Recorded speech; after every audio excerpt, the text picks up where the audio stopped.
Welcome to Women in B2B Marketing, a show where CMOs, VPs of marketing, and all strong women leaders in B2B discuss their top tactics, strategies, and tips for building high-performing teams, leveraging trends, and ultimately rocking their marketing careers. Made by and for women, insightful for all.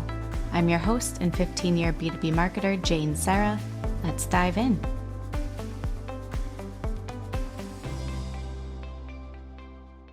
Okay, thank you everybody for joining us for another episode of Women in B2B Marketing. Super extra pumped today to welcome our guest, the one, the only Brianna Doe. Need no introduction, but I will give her one. She's the founder of Verbatim, and she is a guiding light for all job seekers. She just gives the best advice on LinkedIn. If you do not follow her, I guarantee you will after this episode. You'll just gain so much knowledge and good vibes all the time. So thank you for coming here and bestowing us with your presence. That was the most wonderful intro. Thank you so much for having me. Aw, thank you. I'm so glad you came on the show. I've been wanting to have you on forever, and I got the guts to ask you a while back, and glad it's all working out. So pumped. I'm glad you did. I'm excited. Yeah. So much to dive into. I was just talking to Brianna about she is obviously a guru for all things B2B influencer. And we can talk about if you hate the word guru. I know a lot of people are hating on that. So sorry if but she's an expert on that side of things. But I'd actually want to pick her brain on her career path and how she got to where she is now. And we'll dive into a ton of that on this episode. So enjoy. We're going to go on a fun ride. So I always start out, Brianna, with asking, how did you get to where you are today and just first into B2B marketing and the world of marketing in general? Yeah, it's a fun story for sure. So for context, I studied film in college and always thought I'd be a screenwriter. I had it all planned out. I was going to move to New Zealand, dive into the film industry. And New Zealand, is that big for went film? there. No, I was a huge Lord of the Rings buff. Who am I kidding? I still am a Lord of the Rings buff. But I went there, I studied abroad and learned a ton about their film industry in general. And I just loved it. I loved the way they approach filmmaking. But all that to say, my freshman year roommate ended up dropping out of college our sophomore year and starting a nonprofit. And then slowly but surely, a lot of my friends did. People just kept dropping out and starting nonprofits. Yeah. And at the time I'm a photographer and was obviously studying film. And when you start a nonprofit, you might not have a budget or even really a goal, like a strategy for marketing. And I just wanted to help. So I started off just creating content for them, realized marketing was a big gap. So I started teaching myself like everything, basically. I dove into graphic design, paid media and advertising, social media, all the things, completely fell in love with it. And by the time I graduated, I knew I wanted to go into marketing instead. So my first full-time marketing job was actually with Chick-fil-A. I was overseeing two of the franchises in our area, doing the marketing for those. And then on the side, I also started doing fractional marketing as well. Because since I didn't study it in college, I felt like I was behind in a sense. I didn't know what I wanted to specialize in or what industry I wanted to go into. So from there, just started testing it out, like diving into different industries and specialties. And my first B2B marketing role was with a sustainable tech firm called Footprint. And it was a life-changing role. So cool. And now that you're in the world of B2B, do you think you'll stay or never say never? Or what are your thoughts on B2B marketing and how it's different from your past lives? So the agency, Verbatim, we are industry agnostic. When we first launched, we wanted to stick with B2B tech and SaaS. And I quickly realized my original background is in like D2C, primarily e-commerce, fashion, sustainable tech, things like that. And I just realized I missed it. So perfect opportunity with an agency to choose not to specialize in a certain industry, at least to start. So I'm really walking that line. Like we work with all kinds of clients. So I will say I'll stay in B2B. I do enjoy it. Yeah. But now this is cool. I ignorantly did not realize that Verbatim was industry agnostic. So cool to spread that. But how fun, because then you get to blur the lines, which I feel like everybody's asking for, right? It's always, everyone says B2C learns and innovates in this way. And then 10 years later, B2B does it. So now you get to innovate instantly. You'll see that in B2C, and then you can apply it to your B2B clients and go Exactly. right away. Love Exactly. It's that. a lot of fun. I love it. Very cool. We touched on this a little bit. You've obviously built a solid name for yourself in our space and in the LinkedIn world. I'm curious, who are you today? Who is Brianna Doe today beyond LinkedIn? Like, what, if for anyone first listening to you, how do you Hmm. explain what you do and beyond that, who you are as a person, like what you care about? I love this question. So, a little bit about me. Obviously, I own Verbatim. It's a marketing agency. I'm a solo founder in the middle of bringing on a partner, which is exciting. Oh, cool. And yeah, it's been a fun ride. So that's my 9 to 5, for lack of a better Yeah. term. I love Yeah. it. I always thought I might work for myself, but I was a little too scared to do it. So I'm glad I did. And outside of that, I I create content. I love to write. I've always loved to write. Like I said, I studied film. My goal was to be a screenwriter specifically. So that's always been just a huge passion of mine. And outside of all things professional, I'm an aunt to the most wonderful niece. I'm Oh, engaged to a wonderful man. I'm a dog yeah. mom. I'm obsessed with my dogs. They are my life. And I'm a movie Yeah. buff. I like to read, write music. I'm really creative. I just love anything that lets me be Yeah. creative or active. Yeah. That's so Yeah. cool. We'll get into this for sure. But how do you do all of this? Because I feel like there's so many layers to who each of us are, right, as humans. So Mm. it's great that you're aware of like these passions that you have and things that light you up. And also on top of this, I mentioned you're a guiding light for all job seekers. That's not even your like 9 to 5 or your Yeah. core, but it's also something you did. Like you created this job board to help people. And that kind of totally snowballed right into this huge thing on LinkedIn. So how do you do it all? Yeah. So I get this question a lot 'cause I know I am balancing quite a bit. And one thing I've learned about myself is that when I have more going on, I'm actually more productive. And I Yeah. realized this for the first time back in college. And then again, like probably in my mid to late 20s, I thrive when my brain is busy and I have to work to Yeah. actually carve out time to rest instead. It's been interesting. And I really think one thing that helped me was when I graduated, balancing an in house role with consulting work and fractional work. Because on top of that, I always had other side businesses. Like I mentioned earlier, I was doing photography, mainly like sports Yeah. photography and branding.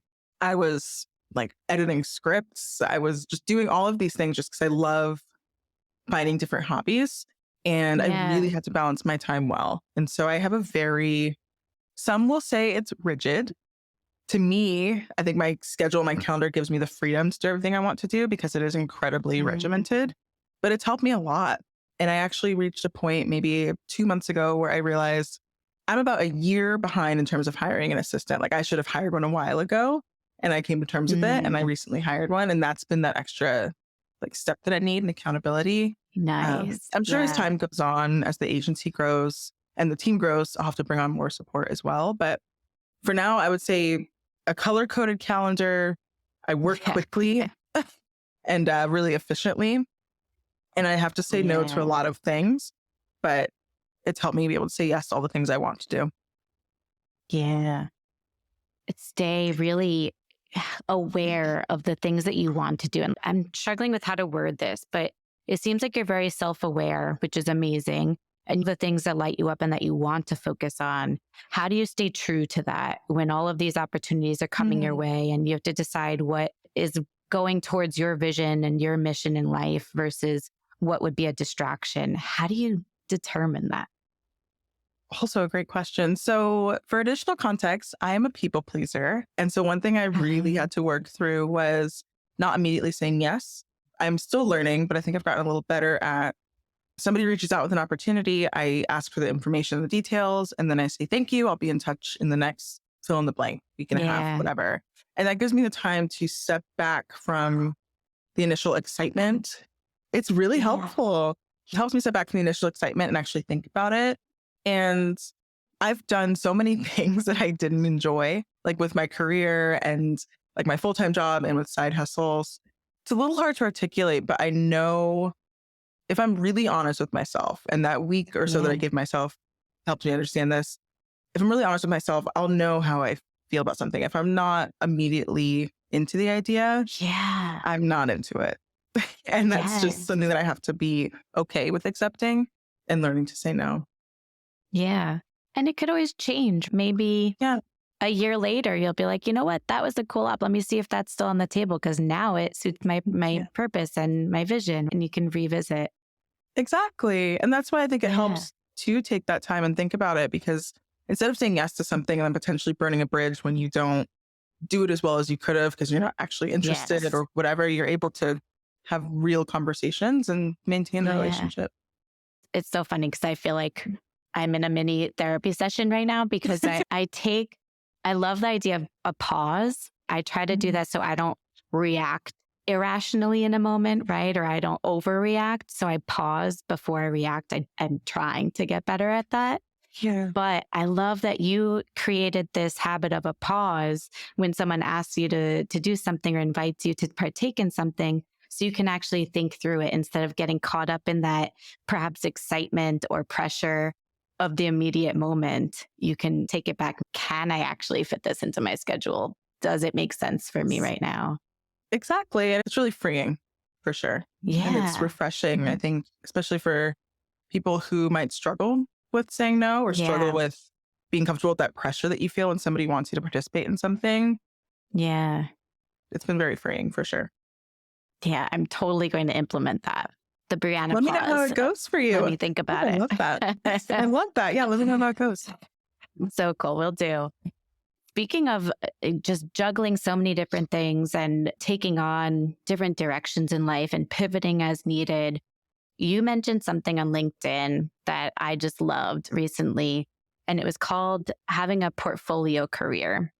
And we were chatting before we turned the mics on. I've heard of being multi passionate before and having different things that fuel you. Like you're saying, photography, and you're into script editing, and there's different things that light you up. We shouldn't have to choose between Mhm. all these things we want to touch on in our one life. So being multi passionate can lead to this portfolio career, another term I just love. Can you break this down for us, what a portfolio career is and how we can think about if it's something we're interested in creating for ourselves? Yeah. So the way I interpret it, 'cause I know there are a few different ways that people manifest this in their own lives, but for me, a portfolio career is if somebody has a portfolio career, they typically, well, you'll see like a comma when you think about all the things they do. Like Jane Doe is a graphic Ah, designer, a social media manager, and a photographer, right? It's when somebody has multiple skill sets and or yeah, passions that they choose to monetize professionally. And where for me, the difference from being multi-passionate lies is that I have many passions that I don't want to pursue professionally, like photography. yes, I thought I wanted to be a photographer. I went into sports photography, like I mentioned, was doing branding photography, and quickly realized how, like, my passion for photography burned out like that when I yes, started charging. But it's something I'm still passionate about, and I'm multi passionate in that regard, but I don't choose to yeah. do it for work. Yes, that makes a lot of sense. That's so Mm. I love wine, not quite the same as the photography, but Better, some would say. agreed. But I've been told so many times, like, you should go into marketing for wine. I'm like, no, because that would just kill it for me. Like, I love it. And that's like a fun thing for me on the side. But if that became my work, it would take the joy out of it for me, I think. Who Mm. knows? But Exactly. So I have to ask though, red or white oh, or both? both. Both. Okay. Because I get the worst wine mouth. So if I'm drinking red in Okay. public, it's just embarrassing. I get like a red line. I don't know what it is about me. So in public, when I'm at like a networking thing, it's white. But That's at right. home, I love Pinot Noir. It's my Okay, I jam. love that. I'll have to get Yeah. some recommendations from you because I'm diving into red wine a Yes. bit. I will I'm send you excited. some after Okay, this. perfect. Thank you. So you've built this portfolio career very intentionally of what you enjoy doing, but doesn't take away from things that are for fun for you, like photography. How did you go about identifying that you wanted or like that this portfolio career option is there and being able to pursue different passions there. And we were also talking about, is it possible to start building a portfolio career and tell me if I'm oversimplifying this, but having different revenue streams coming in for yourself so you're not all eggs in one full-time basket. Can you do that while you're full-time in a career? Yeah, so I'll start with that question. The short answer is yes. I believe you can have multiple revenue streams and start building a portfolio career while you have a full-time job. It just will look different, most likely. Yeah. A lot of it depends on your employer, any agreement that you have in place, like employment agreement. And it also just depends on your bandwidth. So there have been roles that I worked where I did not have, like, I was done with work at 8 p.m. The last thing I was going to do was work on a 5 to 9. Right. Yeah. And so I realized, okay, my bandwidth is really limited right now. I can only really dedicate time on the weekends. And even then, I need to make sure I'm allocating time to rest and not stare at a screen until my eyes glaze over. So your boundaries might look different, but I do think it's possible. And the most important thing I would say is to be patient with yourself and layer. Like, you don't have to start everything at once. And that's one thing that, looking back, I realized I did was I layered. And when I first started setting up multiple revenue streams, I didn't know what a portfolio career was. All I knew was that people thought I was directionless and that I was just doing a bunch of things. And I was really worried about how it looked. Like, I thought it looked confusing for people. And then I realized, one, I don't know if I care, quite frankly. And two, I'm having fun. And three, it's actually not that confusing. Like, people, you do not have to put yourself into one box and only do one thing. Like, people are capable of understanding that you have multiple, like, passions and ventures. We see it all the time, right? With really successful entrepreneurs, they rarely have one thing. So layer and layer slowly. Like, before I add another revenue stream or job or project, I make sure what I already have in place is running really smoothly. And I've taken myself out of the process wherever possible before I start adding anything else. Yes. That's a really good point. My first thought here, because I hate to keep using the word juggling, right? But you're managing different projects and different roles and different paths. I feel, and this is just Jane theory, like, women are better at doing that. So I wonder if having a portfolio career is destiny for women to check out, because we're just good at getting shit done in different areas at the same time and bouncing from one to the other. We're forced to in life in many ways. Exactly. We're already forced to. And I do agree. Like, I think women are, not saying men can't do it, no shade, but I do think women have a tendency to thrive in it more easily. Yeah. If they really, really want to. Yeah, I definitely think that's a part of it. Yeah. I've seen so much info on this on LinkedIn is like my news feed, right? So in LinkedIn, I see so many people posting about they're worried about people are going to think they're job hopping, right? From this stint at this company, this stint at another. From what you were just saying and from hearing this, and I interviewed a couple of people on my show. Alice Coe, I think, mentioned calling it her squiggly career, where she was like all over the place, going from one thing to another thing and like testing things out. And she realized what she wanted to do for now, right? Nothing's set in stone. We can always pivot again or squiggle on to our next role. But I feel like, I hope this is becoming more acceptable when I'm hiring for my team, if I see someone's resume and that they were quote unquote job hopping, or they were at short stint at this company and that this company, I'm not putting that aside. I'm like, oh, they wouldn't be reliable, they're not loyal. I just don't have that mindset. And I would be excited to ask them, like, oh, tell me about your story. Like, what brought you here and here? I want to hear your path. And that's what will sell me. If it was that they were really excited about X, Y, Z, and they wanted to explore this, like, that tells me so much more about them than the resume and testing out different things, right? Yeah, I completely agree. And this is a topic that I feel very strongly about, because I was, before I went out on my own, I was a job hopper, proudly, to be frank. And we should get I did get that. a lot of, I did see backlash or receive backlash for that, especially from potential managers and employers. And on one hand, yes, like, I do understand. You look at a resume, if you have two resumes and one resume has the person, they've been at each company for 5 years, And then the other person, same level of experience, but they've switched jobs every 6 months or every year.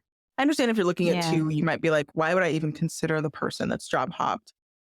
But it's just more nuanced than that. And I struggle, especially on LinkedIn, when I see posts from hiring managers who are calling out job hoppers and saying how unreliable they are. It's, on one hand, we have the job market. Okay. I don't know anybody who can realistically say, I've looked at this job market and I still don't understand why anybody has short stints. And even outside of, I think there's this expectation, especially in corporate America, that we graduate from high school or graduate from college if we go to college and immediately know what we want to do. And when I think back to when I graduated, like I mentioned, I didn't know. I don't understand why there's this expectation that even 5 years in, you have this firm, like steadfast idea where people are so much more dynamic than that. And I agree with you. I think it has a lot more to do with the impact they had while they were at the company, what they learned, to an extent why they left. Like, did they leave because they want to learn something new? Is it because they weren't making enough money? Whatever the case may be, I'm not going to judge it. But I do think it adds even some more context to why they're leaving. And I don't know if I'd ever count anybody out. Or I think it'd be hypocritical of me, first of all. Agreed. Yeah. But maybe that's why I feel that way too. Once you've been in it, you just accept it and are drawn to it and want to know the why and the story behind it. I think there's a lot of powerful information you can probably learn from somebody if you just ask them. Just ask them about their career. So agreed. So many questions. I want to go back a little bit to when you first created your job board. What sparked that? Like, where did that come from? Speaking of like squiggly things and following different paths, like what brought on that side of you? So when I first launched it, it was sometime in 2022, I think winter of 2022. And I was seeing a bunch of one-off posts, like a recruiter was hiring one role, so they post about it, obviously, or a hiring manager was hiring for 3 roles, so they post about it. Yeah. But outside of that, they're like the LinkedIn jobs page, there's Indeed, ZipRecruiter, all these things. But I kept feeling like I was seeing the same open roles. And especially in this market, there's so many smaller companies that are also hiring, or just companies that might be overlooked.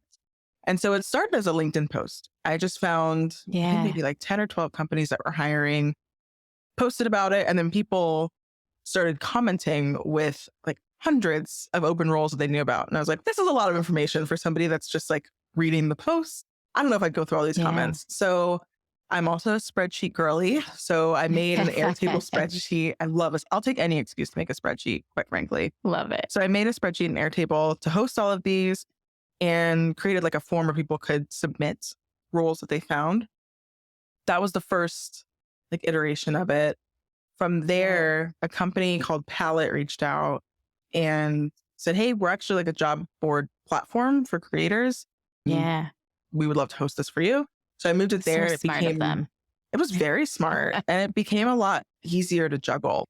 The Airtable spreadsheet was hard because I was manually updating it, checking to see when jobs had been pulled down. It was a huge time suck. And the reason I kept going was because I was getting feedback that people were finding jobs there that they'd otherwise not seen.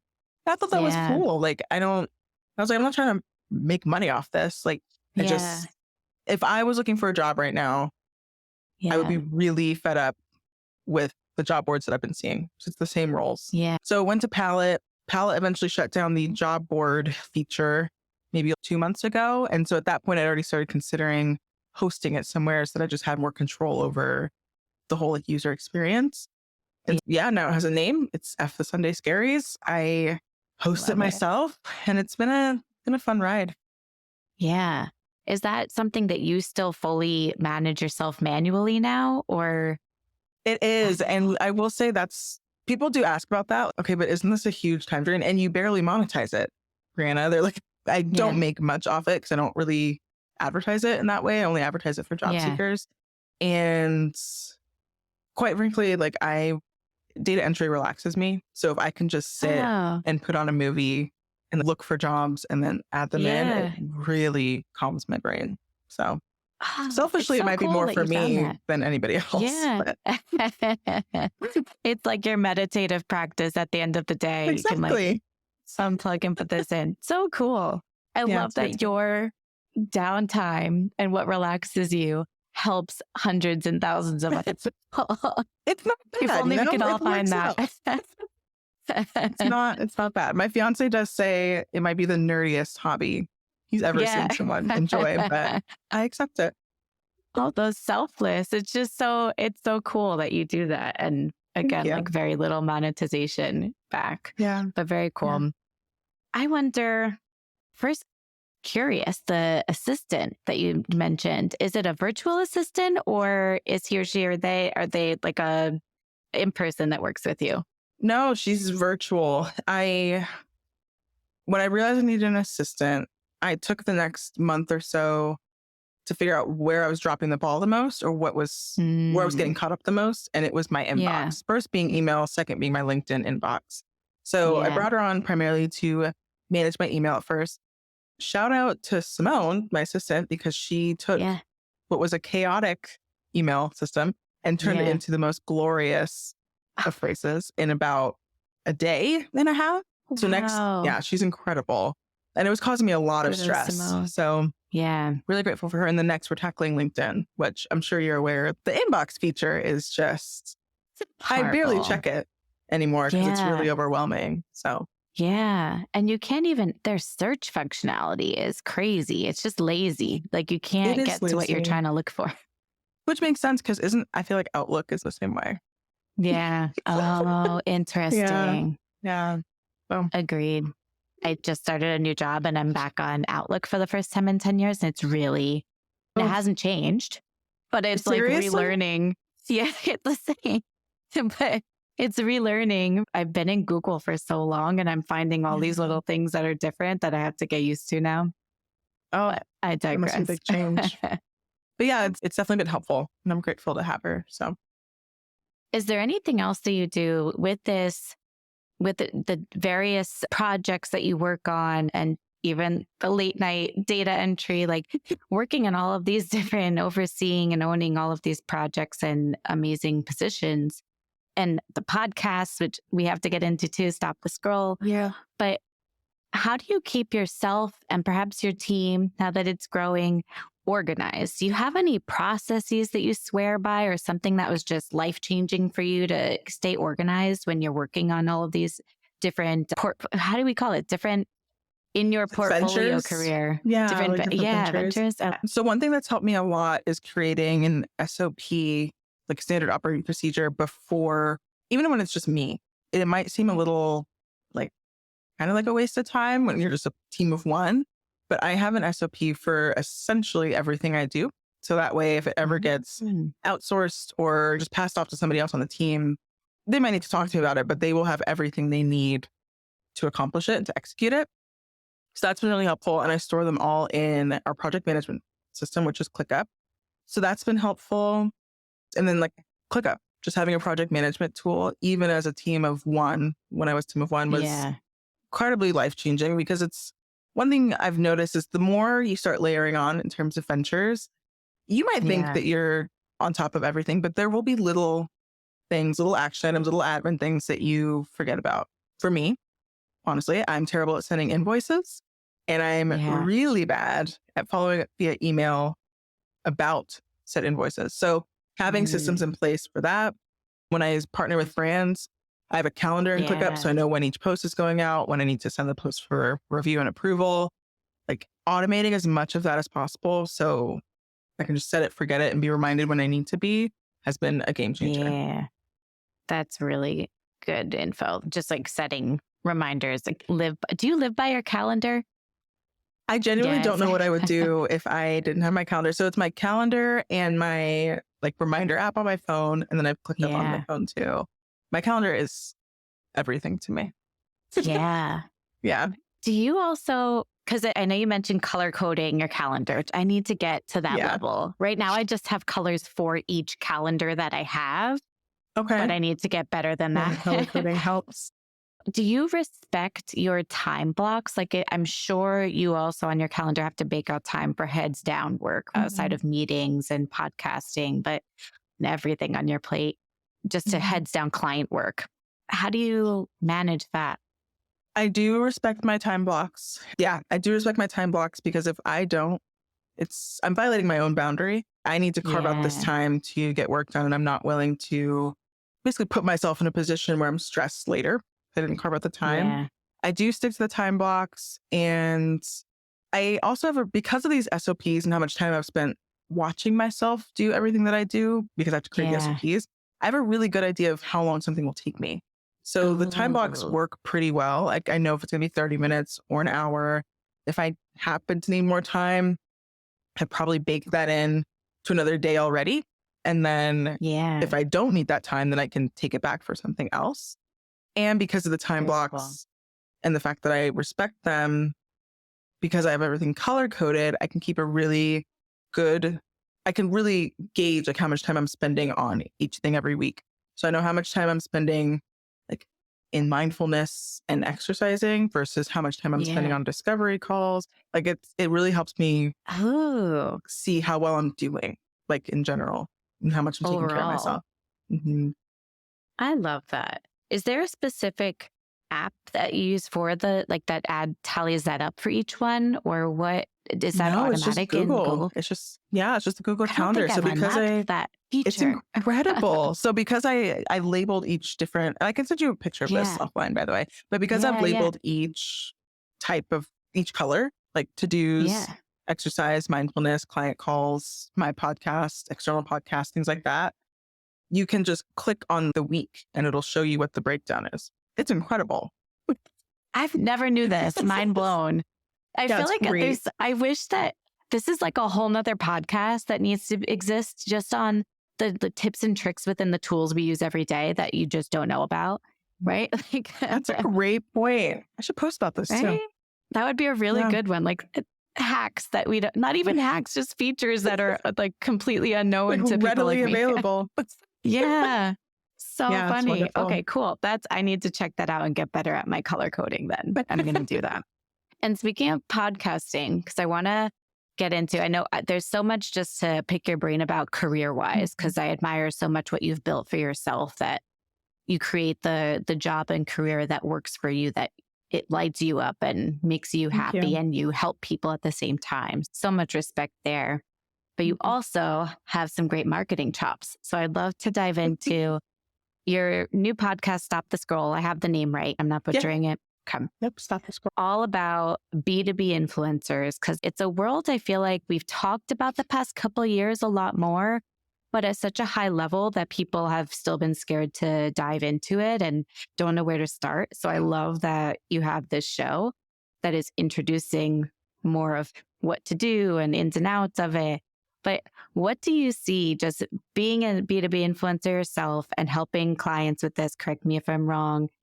And also having the podcast. What are you seeing in this world? Are marketers getting into this? Is it still slow to understanding how it works? And yeah, give us all you got. Yeah, it's been a lot of fun with the podcast. And to answer your question, it's funny. Yes, I'm seeing a lot of marketers dive in and start testing this while also not really understanding what to do, which makes sense. When you think about B2C influencer marketing, which is what I started my career doing, there are so many resources. Like I could Google, Yeah. how should I set up my first B2C influencer marketing campaign? I could Google that right now. And I would probably have 9,000 articles that will help me. With B2B, it's So a true. lot more fluid right now. There isn't a lot of standardization. There isn't a lot of info. And so I don't fault anybody for just trying to figure it out. Yeah. But as somebody who partners with brands, has friends who partners with brands, and then also helps brands partner with creators, it's Influencers. really interesting to see all of the different things where like just the communication errors, the misunderstandings, not understanding each other. Like it's really fascinating. And I'm really grateful to be doing both. I'm glad I started creating content. It's given me a lot more insight into like why I should interact with creators in certain ways. Yeah. So interesting. I attended a show, gosh, I think 2 years ago, but it was a B2C show. And I just went there for inspo, and it was really eye-opening. They had a couple sessions on influencer marketing, again, like the consumer side. Yeah. But one thing that a lot of the influencers on stage were saying was that they wish that brands would come to them more with ideas and concepts and goals versus here's exactly what we want you to post. Here's all of the content and just do it. And we pay you X instead of that. And I'm starting to hear like Devin Reed spoke about this at Spring by Winter, that event recently. The same thing in B2B. Like he's seeing like the creators, you're tapping into them because they built their audience to where they are. They create, they are creators. Let them do their thing. And you just give them what you want to come out of it. And you try to meld the two worlds. Yeah, it's interesting because like I said, I get it. Especially in B2B, we all see it. Budgets are tight, teams are lean. Oh, yeah. You might have barely gotten this influencer campaign approved by like the skin of your teeth. Your manager wants you to account for every single penny. It makes sense. And there's a lot of stress right now. It's a relatively new channel for B2B. And I get it. It feels like, okay, then I'll just control as much as possible. I'll treat it like an ad, essentially. So there can be no surprises. I know exactly what I'll be getting. I don't have to worry about losing my job or anything like that. But that's the tough part. It's one of those things where I could say it till I'm blue in the face. Devin could say it till he's blue in the face. Like you need to give up some of that creative freedom. But I don't know if as marketers we'll truly embrace that until we have an experience where we do keep all of the creative control and it just flops, for lack of a better term. Because we have to learn ourselves. We have to learn. And the thing is, it's easy to put influence marketing and like paid advertising in the same bucket and they work well together. But if you're partnering with an influencer, Devin's right. Like it's not, you want to partner with them because they've built trust with their audience and they know what builds trust with their audience and they know what resonates with people that follow them. So you should let them create content that will resonate with the people that follow them.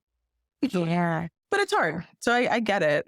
Yeah. And I think the more resources we can provide and the more examples, like creative examples of and success stories that marketers can share, the easier it'll be. Yeah. I'd love to see success stories, but maybe we'll do a follow-up on that. But do you have any, it doesn't have to be horror stories or like what not to do examples, like brand X did ABCD and that worked out horribly. Don't do that. Do you have any stories like that from the ground? I do. So I have one as a creator. I partnered with a brand who will remain nameless. They'll remain anonymous. And they actually partnered with a few of my friends too. And when we all signed our agreements, we got our like assets, we got the creative brief, and we were not given a goal, like any sort of metrics. I remember I asked for metrics, didn't really hear back, which is fine. Okay, I have my content ready. It's gotten approved. Yeah. The posts, it was myself and I think 3 or 4 of my friends. All the posts did well. I think they all went pretty viral, actually. Great engagement, a lot of response. They were looking for like waitlist signups and like booked calls. Yeah. Both went great. They got great results. Awesome. Or no, they only got waitlist signups. They were also looking for booked calls, but they hadn't communicated this. And where they were, the URL they gave us didn't direct people to a page that showed, where you can book a call. It only directed them to a waitlist. Yeah. So none of us got renewed, even though our posts all did well. And when I reached out to get back, then I was told about the goals and how none of us had really hit the goals. And I just find that really interesting because I think that's one of the things. It was their first campaign. I'm sure they were learning too. But you got to make sure the influencers are looped in. So that way they want it to be successful too, whether they're in it for the money or they're in it because they love the product. To be blunt, like either way, they want it to be successful. And 9 times out of 10, if a creator is working with your brand, it's because they like your brand. So setting them up for success means letting them know how you're defining success. And if you aren't sure how you're defining success, you need to figure that out and align on that with your team before you hire influencers. Good point. So because this is so new, a lot of people are still figuring this out from the hirings. I don't know how to call this, but for the people who are hiring and working with influencers and creators, they're figuring it out as they go in cahoots with the creators. So that's and it's bumpy. And I think that's where I think it is important to bring ideas to the creator, right? Not be very rigid in the kind of content they can create. But you do need to have certain structures in place. And one of those is how you're defining success. Yeah. One last question on this side, because again, this could be it is a whole series. Listen to Stop the Scroll by Check Brianna. out Stop the Scroll. But how do people start out reaching out to people to establish this relationship? Do you think they have to have a relationship first, or is there a correct way to cold outreach to people you think would be a good partner for your brand? I don't think you have to have a relationship first. I don't know how realistic that is. I think that's because I hear that often. Make sure you have a relationship with the influencer. And I think that applies mostly to LinkedIn. It's not as easy to build a relationship with a creator on TikTok or like on Instagram. The way LinkedIn is designed just makes it easier to connect like that, which is another thing. You do not need to limit yourself to LinkedIn for B2B creator engagements. Like, look at other channels. So I don't know if a relationship is necessary. It will probably make it easier when you reach out. But if somebody doesn't get back to you, just try again. Like maybe try on another platform. If they're on Instagram, reach out to them there. If they're on TikTok, if they have a website. So don't just give up if they don't get back to you after the first outreach. Yeah. And also don't think that you have to have it all figured out before you reach out to them either. Like we mentioned earlier, come with ideas, let them know what the goals are. Yeah. And then see Clear what you goals. can. Goals, and collaborate together. Yeah. And see where you go from there. Cool. So it's in between. You don't have to have everything figured out to a T. Like, don't delay getting started, but you need to know the core things of what you want, like why you're doing this, why you're starting this program or testing this program, and how you're going to measure it, like what the outcome should be. And your budget. And budget. So, because that will help you as you're having conversations. You can just ask an influencer for their media kit or for what they charge and start gathering rates. But at least you'll know if, I only have, let's say $1,000 for this or $5,000. It'll just help you in the long run. Honestly. Yeah. Especially if you're building an ongoing relationship and you want this to be like X thousand per month to keep this ongoing. Exactly. So cool. A lot to consider. Yeah. I know we're going to come up on time. Going through all of your career path and the different projects that you own and rock, if you went back in time and talked to super young Brianna, just getting out of school, is there anything that you would tell her to do differently? Or is there anything you'd change in your path or anything you would tell her words of wisdom wise? I would tell younger Brianna to not be as afraid to say no and to set boundaries, especially around my time. I think especially as an early career marketer, entry-level marketer, I felt like I needed to always be available, always go above and beyond, like basically run myself ragged and have no sense of work-life harmony to show that I deserved this job and like to show that I was growing. And I wouldn't change how hard I worked. I'm proud of how I approached my career, especially at the beginning, and I learned a lot. But that doesn't mean that I didn't deserve to have boundaries and that I didn't deserve to avoid burnout. So I think the best way for me to have done that was to have found like a mentor. Ooh, that's a good one. Find a mentor. Yeah. I'm still looking for one. It's hard to find mentors. It is. It's really hard. And I feel like it's usually there's somebody that's light years ahead of you, or they're maybe like a year ahead of you. And you look for that sweet spot where, I so feel that. True. And as you pivot, like the mentors you need are different, right? I feel like LinkedIn kind of gives us virtual mentor friends that can come in little pieces of mentors versus that deeper one-to-one relationship of a mentor. But it's hard to find that latter. It is. It's hard to find them. But in the meantime, LinkedIn's a great place for little nuggets. Yeah.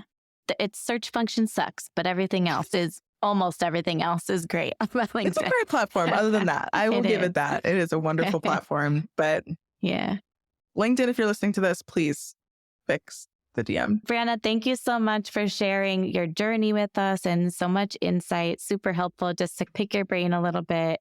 And I'm sure people know, but where is the best place to reach you right now? LinkedIn is a great place to find me, connect with me, and then briannadoe.com if you want to learn more. And you can find my podcast through that too. Yes, everyone check it out. I'll put everything in the show notes so everyone for easy linking. But thank you so much for joining us, Brianna. We'll talk again soon for sure. Thank you for having me. And thank you everyone for listening. If you love the show and want to share it with a friend, we love the love. So share with a friend, like, rate, review. It helps us get in front of more ears and faces as soon as I get to launch that YouTube channel that I keep putting off. Okay. Thanks, everybody. See you next time.